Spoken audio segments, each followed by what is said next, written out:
ജമ്മുകശ്മീർ കത്വയിലെ ഏറ്റുമുട്ടലിൽ ഒരു ഭീകരനെ സൈന്യം വധിച്ചു. മേഖലയിൽ സൈന്യത്തിന്റെ തിരച്ചിൽ പുരോഗമിക്കുകയാണ്. വിനീത വിജി വിശദാംശങ്ങളുമായി. വിനീത, നേരത്തെ 3 ഭീകരരെ സൈന്യം വളഞ്ഞിട്ടുണ്ട് എന്ന വാർത്തയുണ്ടായിരുന്നു. അതിൽ ഒരാളെ വധിച്ചു എന്നതാണോ? പോരാട്ടം തുടരുകയാണോ?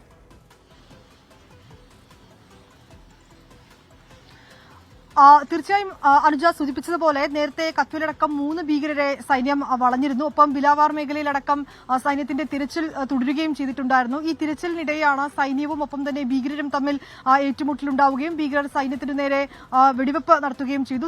സൈന്യവും അതിന് തിരിച്ചടി നൽകിയിട്ടുണ്ട്. ഇപ്പോൾ നമുക്ക് ഏറ്റവും പുതുതായി ലഭ്യമായിരിക്കുന്ന റിപ്പോർട്ട് അനുസരിച്ച് ഒരു ഭീകരനെ സൈന്യം വധിച്ചു എന്നത് തന്നെയാണ് അറിയാൻ കഴിയുന്നത്. ഒരുപക്ഷെ അനുജ സൂചിപ്പിച്ചതുപോലെ ഈ 3 ഭീകരിൽ ഒരാളാകാം അതെന്നാണ് ഇപ്പോൾ നമുക്ക് മനസ്സിലാക്കാൻ കഴിയുന്നത്. കഴിഞ്ഞ ഒരാഴ്ചയിലേറെയായി കത്വ മേഖലയിൽ ഭീകരരും സൈന്യവും തമ്മിലുള്ള ഏറ്റുമുട്ടലുകൾ തുടരുകയാണ്. ഇതിനിടയിൽ നിരവധി ഭീകരരെ സൈന്യം വധിക്കുകയും ചെയ്തിട്ടുണ്ടായിരുന്നു. കഴിഞ്ഞ ദിവസമാണ് 3 ഭീകരരുടെ കൂടെ സാന്നിധ്യം ആ മേഖലയിലുള്ളതായി പ്രദേശവാസികൾ സൈന്യത്തിന് വിവരം നൽകിയിട്ടുണ്ടായിരുന്നു. ഈ വിവരത്തിന്റെ അടിസ്ഥാനത്തിലാണ് ബിലേവാറിലടക്കം വിവിധ മേഖലകളിൽ കത്വയിലെ വിവിധ മേഖലകളിലൊക്കെ സൈന്യം പരിശോധനകളും ഒപ്പം തന്നെ തിരച്ചിലും ആരംഭിച്ചിട്ടുണ്ടായിരുന്നത്. ഇതിനിടയിലാണ് വീണ്ടും ഏറ്റുമുട്ടലുണ്ടായത്. ഇപ്പോൾ നമുക്ക് ഏറ്റവും പുതുതായി ലഭ്യമായിരിക്കുന്ന റിപ്പോർട്ട് അനുസരിച്ച് ഒരു ഭീകരനെ കൂടി സൈന്യം വധിച്ചിരിക്കുന്നു. ജമ്മുകശ്മീർ കത്വയിലാണ് സൈന്യവുമായുണ്ടായ ഏറ്റുമുട്ടലിൽ ഒരു ഭീകരൻ കൊല്ലപ്പെട്ടത്.